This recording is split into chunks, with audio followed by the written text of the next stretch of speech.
살롬, 하나님의 평강이 여러분의 삶과 가정에 가득하기를 기도합니다. 오늘 우리는 삶의 가장 근본적인 여정인 결혼에 대해 깊이 묵상하는 시간을 갖고자 합니다. 이 이야기가 여러분의 마음에 깊은 울림을 주고 하나님의 은혜를 나누는 통로가 되기를 소망합니다. 잠시 시간을 내어 이 채널을 구독하고 좋아요를 눌러주신다면 더 많은 분들에게 이 귀한 말씀이 전해지는데 큰 힘이 될 것입니다. 여러분의 작은 섬김이 하나님의 나라를 확장하는 귀한 도구가 됨을 믿습니다. 주님의 이름으로 축복합니다.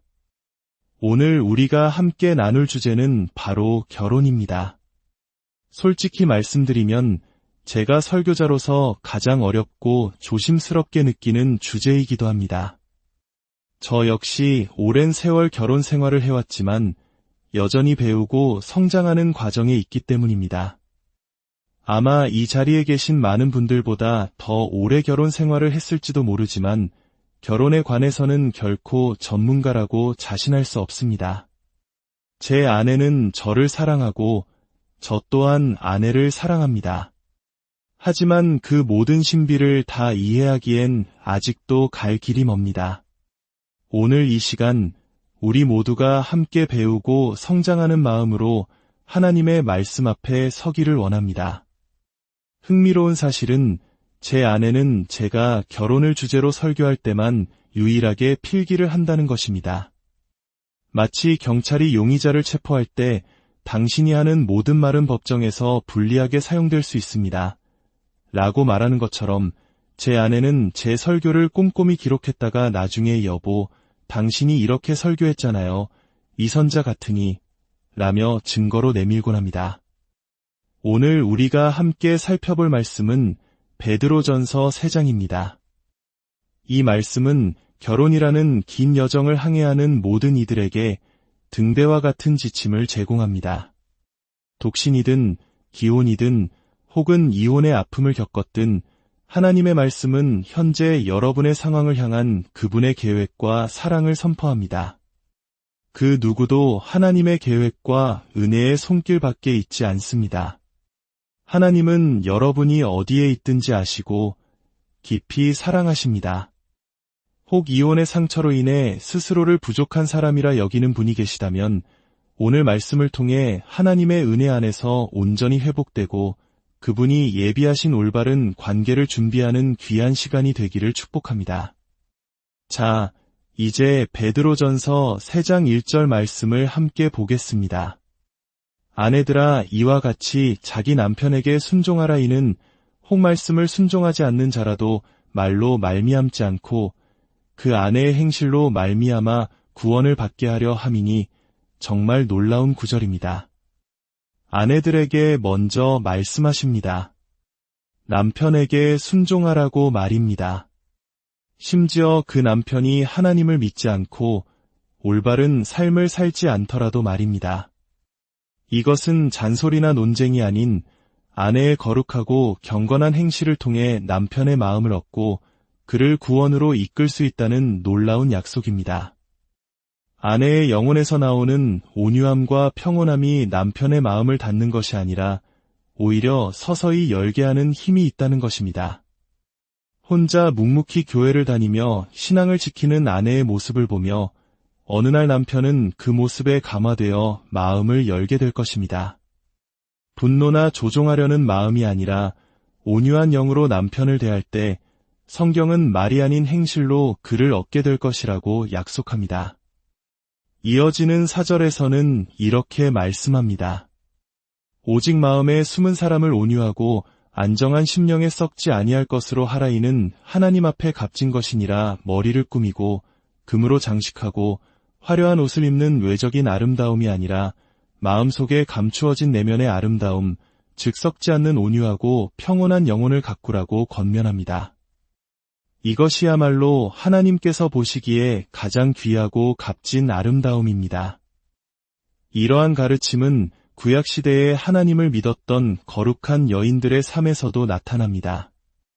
5절과 6절을 보면 그들 역시 자신을 단장하되 남편에게 순종함으로 하였으며 사라는 아브라함을 주라칭하며 복종했다고 기록되어 있습니다. 그리고 7절에서는 남편들에게 말씀하십니다.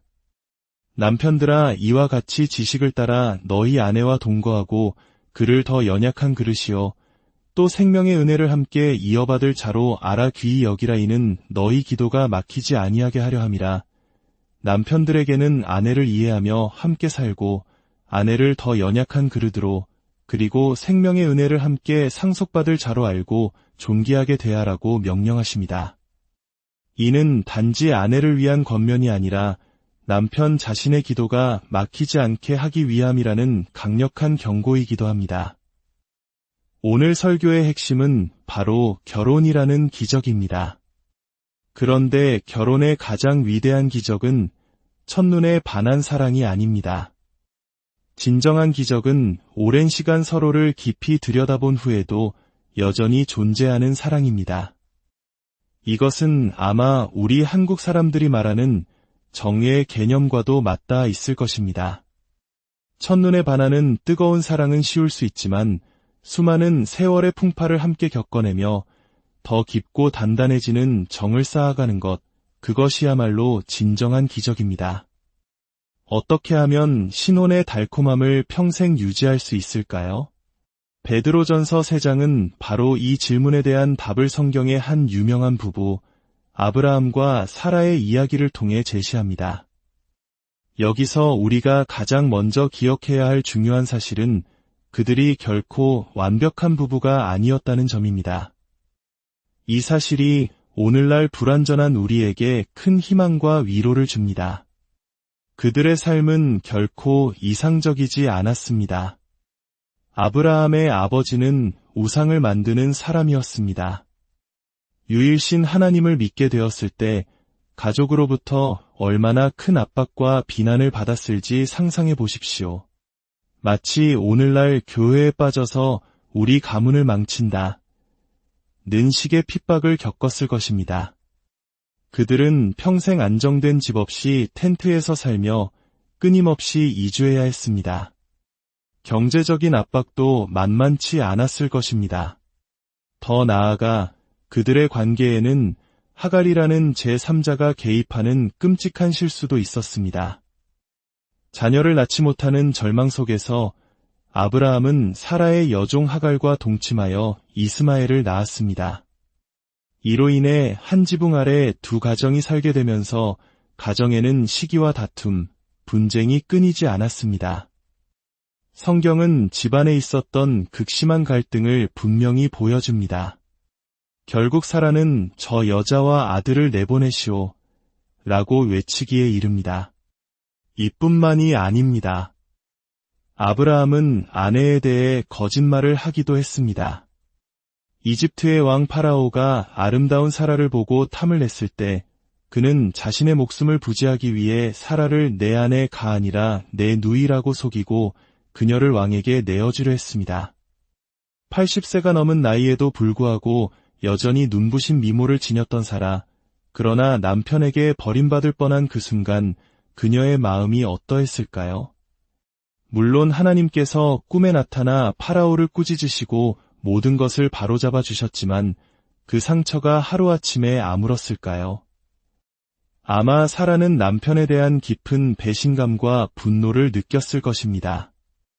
이처럼 아브라함은 믿음의 조상이었지만 결코 완벽한 남편은 아니었습니다. 그들의 결혼 생활은 젊은 시절부터 중년, 그리고 노년에 이르기까지 수많은 위기와 과제로 가득했습니다. 그러나 중요한 것은 그들은 이 모든 과정을 함께 통과했고 결국 성공했다는 사실입니다. 그들의 결혼 생활이 지켜졌다면 오늘을 살아가는 우리의 결혼 생활도 지켜질 수 있습니다. 그렇다면 이 불완전한 부부가 평생의 여정을 함께할 수 있었던 비결은 무엇일까요? 베드로전서 3장은 우리에게 7가지 핵심 요소를 가르쳐줍니다. 첫째, 하나님을 향한 믿음입니다. 5절과 7절을 보면 그들이 하나님을 신뢰했으며 생명의 은혜를 함께 이어받을 자들이었다고 말합니다. 그들의 삶에는 수많은 결점이 있었지만 그 중심에는 하나님을 향한 깨지지 않는 믿음이 있었습니다. 전도서 4장 12절은 세 겹줄은 쉽게 끊어지지 아니하느니라고 말씀합니다.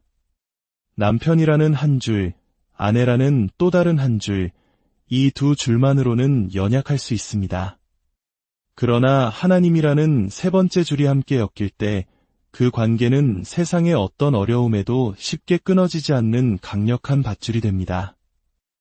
우리 가정의 중심에 예수 그리스도라는 반석이 놓여야 합니다. 하나님, 우리 가정에는 당신의 도움이 절실히 필요합니다. 우리는 완벽하지 않습니다. 라고 기도할 때 하나님은 결코 그 가정을 외면하지 않으시고 달려와 도우실 것입니다.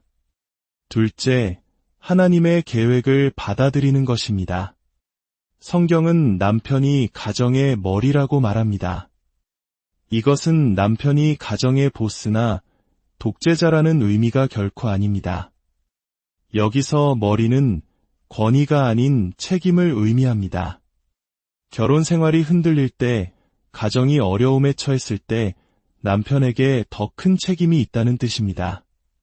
마치 우리 한국 문화에서 가장이라는 단어가 단순히 권력을 의미하는 것이 아니라 가족을 지키고 부양해야 할 무거운 책임을 의미하는 것과 같습니다. 남편과 아내는 가치에 있어서는 동등하지만 기능과 역할에 있어서는 하나님이 정하신 질서가 있음을 인정하고 받아들일 때 가정은 비로소 평안을 누릴 수 있습니다. 셋째, 만족하는 마음입니다. 아브라함과 사라는 처음부터 부유하지 않았습니다. 나중에 그들은 큰 부를 얻었지만 아무것도 없었을 때부터 만족하는 법을 배웠습니다. 오늘날 우리는 너무나 물질주의적인 사회에 살고 있습니다. 끊임없이 남과 비교하며 더 많은 것을 소유하려는 압박 속에 살아갑니다. 그러나 성경은 먹을 것과 입을 것이 있은즉 족한 줄로 알라고 말씀합니다. 하나님과 배우자가 곁에 있다면 우리는 이미 가장 소중한 것을 가진 것입니다. 외적인 치장이나 값비싼 소유물이 행복의 기준이 되어서는 안 됩니다. 진정한 아름다움은 온유하고 안정된 마음에서 나옵니다. 넷째, 용서입니다. 베드로전서 3장 8절과 9절은 서로 마음을 같이하며 사랑하고 악을 악으로 욕을 욕으로 갚지 말고 도리어 복을 빌라고 권면합니다. 모든 부부는 용서하는 법을 배워야 합니다. 가정을 파괴하는 가장 큰 원인은 태풍이나 지진이 아닙니다. 바로 눈에 보이지 않는 작은 흰개미입니다. 용서하지 못하는 마음, 원망, 쓴 뿌리와 같은 작은 것들이 조용히 가정의 기둥을 갉아먹고 결국 무너뜨립니다. 우리는 3가지 삶의 수준 중 하나를 선택할 수 있습니다. 선을 악으로 갚는 지옥 같은 수준, 받은 대로 갚아주는 인간적인 수준, 그리고 악을 선으로 갚는 천국과 같은 수준입니다. 하나님은 우리가 천국과 같은 수준의 삶을 살기 원하십니다. 때로는 아내가, 때로는 남편이 먼저 손 내밀고 용서하며 선을 베풀어야 합니다. 다섯째, 소통입니다. 10절은 생명을 사랑하고 좋은 날 보기를 원하는 자는 혀를 금하여 악한 말을 그치라고 말합니다. 잠언 18장 21절은 죽고 사는 것이 혀의 힘에 달렸나니 라고 기록합니다. 우리의 말에는 생명을 살리기도 하고 죽이기도 하는 엄청난 힘이 있습니다. 부부는 의도적으로 소통할 계획을 세워야 합니다. 매일 하나님과 데이트하는 시간을 갖고 자녀들과 특별한 시간을 보내며 무엇보다 배우자와의 데이트를 계획해야 합니다. 집 밖으로 나가 둘만의 시간을 가지십시오. 그때만큼은 민감한 문제에 대한 대화는 피하고 서로에게 집중하며 즐거운 시간을 보내는 지혜가 필요합니다. 여섯째, 로맨스입니다. 7절에서 남편에게 아내를 귀히 여기라고 말씀합니다. 이는 아내를 존중하고 가치 있게 대하라는 의미입니다. 공개적인 장소에서든 사적인 공간에서든 아내를 깎아내리는 말을 하는 것보다 끔찍한 것은 없습니다.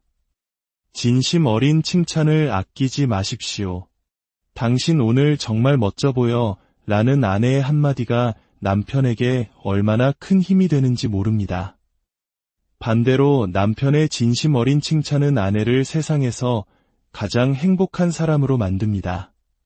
마음속으로만 생각하지 말고 입술로 표현하십시오. 사랑한다고, 고맙다고, 당신이 최고라고 자주 말해주십시오. 마지막 7째, 기도입니다. 7절의 마지막 부분은 이 모든 것을 행해야 하는 이유가 너희 기도가 막히지 아니하게 하려 함이라라고 결론짓습니다. 부부가 함께 기도하는 것, 서로를 위해 기도하는 것, 가정 위에 예수 그리스도의 이름을 선포하는 것만큼 강력한 힘은 없습니다. 부부 관계가 막히면 하나님과의 관계도 막힙니다. 사랑하는 여러분, 아브라함과 사라가 완벽하지 않았기에 우리도 완벽할 필요가 없습니다. 우리 가정에 수많은 문제와 어려움이 있다 할지라도 우리가 계속해서 하나님께로 돌아가고 말씀 앞에 설 때 하나님은 우리의 깨어진 조각들을 모아 다시 아름답게 빚어주실 것입니다. 이혼의 아픔을 겪으셨다면 잃어버린 것에 집중하지 마십시오. 기적은 당신에게 남아있는 것 안에 있습니다. 하나님께서 당신에게 남겨주신 것을 붙들고 나아갈 때 그분은 그것을 축복하시고 새롭게 하실 것입니다. 주여, 나와 내 집은 여호와를 섬기겠나이다라고 결단하십시오. 하나님은 최고의 중매쟁이이십니다. 그분은 당신의 독신 생활과 결혼 생활 모두를 위한 완벽한 계획을 가지고 계십니다. 하나님의 때를 신뢰하며 오늘 말씀이 가르치는 그런 남편, 그런 아내가 되기를 준비하십시오. 이제 우리 함께 기도하기를 원합니다. 이 자리에 부부가 함께 계시다면 서로의 손을 잡아주십시오. 그리고 여러분의 가정을 주님 앞에 올려드리십시오. 거룩하신 아버지 하나님, 이 자리에 있는 모든 가정과 모든 부부관계 위에 주님의 놀라운 축복을 선포합니다. 오늘 말씀을 통해 배운 굳건한 믿음을 허락하여 주시옵소서. 우리 가정의 기둥을 갉아먹는 용서하지 못하는 마음과 쓴 뿌리의 흰개미들이 예수 그리스도의 이름으로 모두 사라지게 하여 주시옵소서.